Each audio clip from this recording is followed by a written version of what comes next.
Before the dawn broke over the eastern shores of the Sea of Galilee, a heavy, oppressive silence clung to the region of the Gerasenes in the territory of Gadara.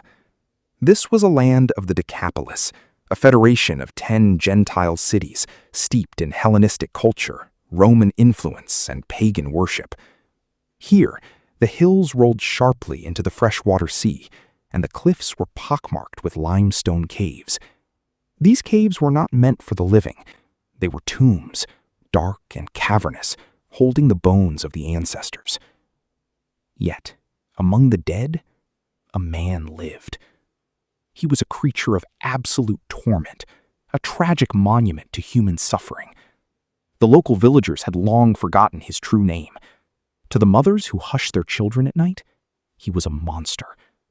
To the men who had vainly tried to subdue him, he was an uncontrollable force of nature. But to the heavens, he was a captive, bound by chains far heavier than the iron that scarred his wrists. This is the story of a man who lost himself to darkness, and the day the light of the world stepped onto his shore. The waters of the Sea of Galilee were still, glassy, and quiet, a stark contrast to the violent, raging tempest that had threatened to swallow a small fishing boat just hours before. In that boat sat Jesus of Nazareth and his exhausted disciples. They had spent the night battling a demonic storm, a squall so sudden and fierce that even the seasoned fishermen among them had feared for their lives. It was only when Jesus awoke from his sleep in the stern and rebuked the wind and the waves with a simple command, "Quiet, be still," that the sea had submitted. Now, under the gray light of early morning, the boat's wooden hull scraped against the sandy, pebbled shoreline of the Gadarenes. The disciples, still trembling from the display of divine authority over the weather, began to secure the vessel. They were in foreign territory now. The familiar Jewish fishing villages of Capernaum and Bethsaida were far across the water. Here, the air smelled different. It carried the scent of unkosher swine, pagan incense, and the damp, earthy odor of the nearby graveyard. Jesus stepped out of the boat, his feet touching the wet sand. His expression was resolute. He had not crossed the sea by accident. The storm had tried to stop him, but the Son of Man had a divine appointment on this Gentile shore. High above the shore, in the jagged cliffs that overlooked the sea, a pair of bloodshot eyes watched the boat arrive. For years, the man had known no peace. His mind was not his own. It was a battlefield overrun by a hostile, unseen army. The villagers of Gadara had tried to help him, or at least they had tried to contain him. They had bound his hands and feet with heavy iron chains and shackles, hoping to keep him from harming himself or others. But the entities inside him possessed a terrifying, supernatural strength. Time and time again, he had shattered the irons, snapping the chains as though they were brittle twigs, and fleeing back into the wilderness. He lived among the dead because the living could not bear him. He wore no clothes, his skin weathered by the scorching daytime sun and the freezing nighttime winds. His body was a tapestry of scars, fresh wounds, and dried blood. Day and night, without ceasing, his haunting, guttural screams echoed through the hills. In his agony, driven by the sadistic entities that occupied his soul, he would take sharp stones and slash his own flesh. It was a macabre existence, a man trapped in a living hell, experiencing the horrors of the abyss while still walking the earth. He had no family left to claim him, no friends to comfort him. He was entirely isolated, entirely condemned.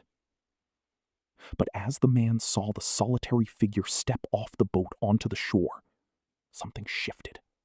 The entities within him panicked. They recognized the authority radiating from the stranger. Driven by a force that the demons could not resist, the man began to run down the steep, rocky embankment. The disciples were just finishing tying the ropes when they heard the shrieks.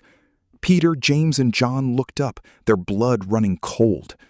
Hurtling down the hillside toward them was a naked, bloodied madman. He was roaring, his arms flailing, pieces of broken chains swinging wildly from his wrists and ankles. The disciples scrambled backward, instinctively reaching for whatever they could find to defend themselves. Panic set in. Had they survived the fury of the sea only to be slaughtered by a madman on the shore? But Jesus did not move. He did not flinch. He stood tall, his posture calm and commanding, waiting for the man to approach. The man did not attack. Instead, as he reached the sand, the chaotic momentum of his charge suddenly collapsed. He threw himself to his knees, falling on his face in the wet sand at the feet of Jesus of Nazareth. It was a posture of absolute submission, driven not by the man's own will, but by the sheer, undeniable supremacy of the Son of God. Before Jesus even spoke, the demons possessing the man shrieked in terror through his vocal cords, producing a voice that was unearthly, layered with 1,000 echoes of malice and despair. "What do you want with me, Jesus, Son of the Most High God?" the voice screamed, echoing across the quiet waters. "In God's name, I beg you, do not torture me!" They knew exactly who he was. The religious leaders in Jerusalem were still debating his identity. The disciples in the boat were still questioning his power. But the forces of darkness possessed perfect theology. They recognized their creator, their judge, and their ultimate conqueror. Jesus looked down at the tormented man with eyes full of immense sorrow for the human vessel and absolute authority over the parasites residing within him. He spoke in a voice that was steady and unyielding. "Come out of this man, you impure spirit!" The spiritual pressure on the beach was immense. The entity inside the man writhed, resisting the command, though it knew it was fighting a losing battle. Jesus, choosing to expose the depth of the man's suffering and the magnitude of the deliverance about to take place, asked a simple question. "What is your name?" The man's chest heaved.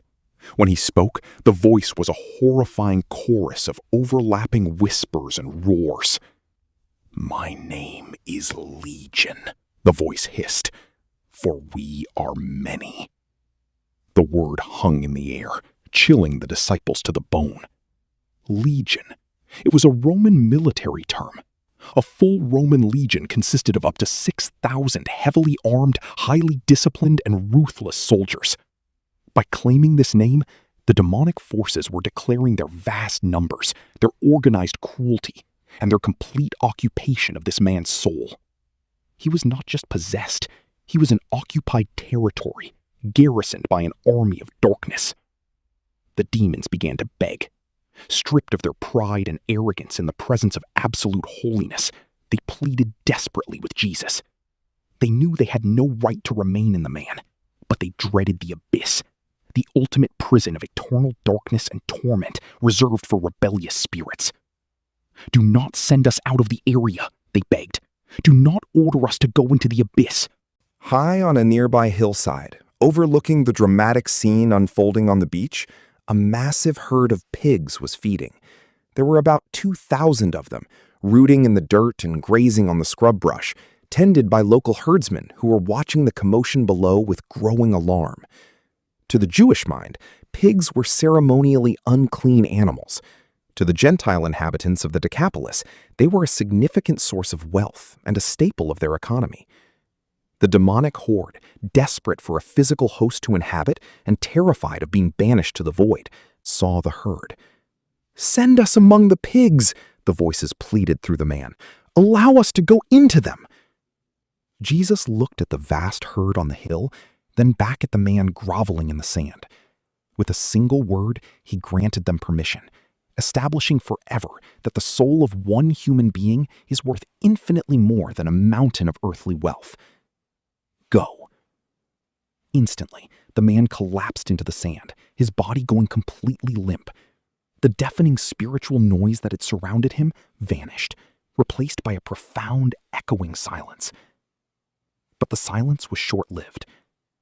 Up on the hillside, a sudden terrifying madness seized the herd of 2,000 pigs. The animals began to squeal in unnatural panic. They stampeded, turning into a massive, uncontrollable wave of black and pink flesh. The herdsmen scrambled out of the way, shouting in terror as the entire herd rushed violently down the steep, rocky embankment. the cliff gave way to the deep waters of the Sea of Galilee. One by one, hundreds by hundreds, the pigs plunged off the precipice into the sea.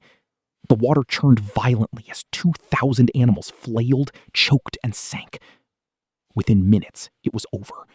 The lake grew quiet again, the surface littered with the devastating aftermath of the demonic exit. On the beach, the man stirred. He opened his eyes, and for the first time in years, the vision before him was clear. The chaotic voices that had screamed in his mind every waking second were gone. The violent impulses that had driven him to slash his own flesh had vanished. His mind was his own. He slowly sat up, looking at his scarred hands, touching his face. He began to weep, not tears of agony, but tears of overwhelming, incomprehensible relief. The disciples, realizing the miracle that had just occurred, cautiously approached. One of them took off his outer cloak and gently draped it over the shivering, naked man. They offered him water, which he drank with a trembling hand. He sat down at the feet of Jesus, looking up at the man who had crossed a stormy sea solely to rescue him. Meanwhile, the herdsmen who had been tending the pigs were in a state of absolute shock. They had just lost their entire livelihood in a matter of minutes. Terrified by the raw display of supernatural power, they turned and fled toward the city of Gadara and the surrounding countryside, shouting the news to anyone who would listen. "The pigs are gone! The madman is healed! A man named Jesus is on the shore!" It did not take long for the townspeople to gather. A large crowd poured out from the city gates, trekking down to the shoreline to see the devastation for themselves. They expected to find chaos, violence, and destruction. Instead, they found a scene of profound peace. There, sitting at the feet of Jesus, was the infamous Demoniac. He was fully clothed, quiet, and entirely in his right mind. He was speaking softly with the disciples, a gentle smile on his scarred face. But the reaction of the townspeople was not joy. It was not celebration for a citizen restored. It was sheer, unadulterated terror. They looked at the healed man, then out at the sea where the carcasses of their valuable livestock floated. They did their mental calculations. The power that could heal a man possessed by a legion of demons and simultaneously destroy a massive herd of pigs was a power they could not control, could not domesticate, and could not understand. It threatened their economy. It threatened their way of life. Instead of falling at Jesus' feet to worship him, the leaders of the town approached him with a unified, desperate plea. "Please," they begged, "leave our region. Go away from us." They preferred the familiar terror of the demon-possessed man to the unpredictable, holy power of the Son of God. They chose their pigs over their salvation. Jesus, who never forces his presence on those who reject him, did not argue. He simply turned back toward the boat. As Jesus and his disciples were preparing to cast off, pushing the wooden hull back into the surf, the healed man ran to the water's edge. He splashed into the shallows, grabbing the side of the boat. His eyes were wide with pleading. "Lord, let me go with you," he begged. "Let me be your disciple. I will follow you anywhere." It was a beautiful request. Who could blame him? He had been universally rejected by his own people. His family had abandoned him. His town had chained him. And now they were driving away the only person who had ever shown him true mercy. He wanted to leave the place of his trauma and stay by the side of his Savior. But Jesus gently placed a hand on the man's shoulder. He shook his head. "No," Jesus said softly. "Go home to your own people and tell them how much the Lord has done for you and how he has had mercy on you." It was a staggering commission. Jesus was not allowing the man to escape his past. He was sending him right back into it. The man was to be a living, breathing testimony of grace to the very people who had chained him and left him for dead. In a region where Jesus was rejected, This man would serve as his light. He would be the first missionary to the Gentile world. The man stepped back, understanding the weight of his calling. He watched as the boat rowed away, carrying the Lord back toward the Jewish side of the sea. Then, the man turned around. He did not just go to his family. He went through the entire Decapolis. He traveled to all 10 cities, standing in the Hellenistic marketplaces, the Roman forums, and the pagan squares. He showed them his scars. He told them about the chains he used to break, the tombs he used to haunt, and the legion that used to torment him. And then he told them about the man named Jesus, who spoke a word and set him free. And everyone who heard him was amazed. The story of the demon-possessed man of Gadara is not merely an ancient account of a spectacular miracle. It is a profound declaration of the nature of divine love and the lengths to which heaven will go to rescue a single suffering soul. Jesus crossed a raging sea, braved a demonic storm, and stepped onto hostile, foreign soil for an audience of one. He did not come for a king, a priest, or a wealthy merchant. He came for a naked, bleeding, outcast madman living among the dead. The narrative starkly contrasts the economy of the world, which valued 2,000 pigs over the sanity of one man, with the economy of the kingdom of God, which considered the salvation of one broken soul worth the disruption of an entire region. The man from the tombs stands in history as a testament to the transformative power of Christ. He represents the ultimate truth that no one is too far gone, no mind is too shattered, and no darkness is too dense for the light of the world to penetrate. The chains of humanity's deepest bondages are broken not by human strength, but by the authoritative, merciful word of the Son of God. Through his obedience, the man who was once a legion of darkness became a beacon of light, preparing the soil of the Decapolis, so that when Jesus returned to that region later in his ministry, he was met not with fear, but with multitudes eager to hear the truth.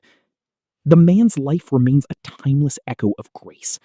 Go and tell the world what the Lord has done for you.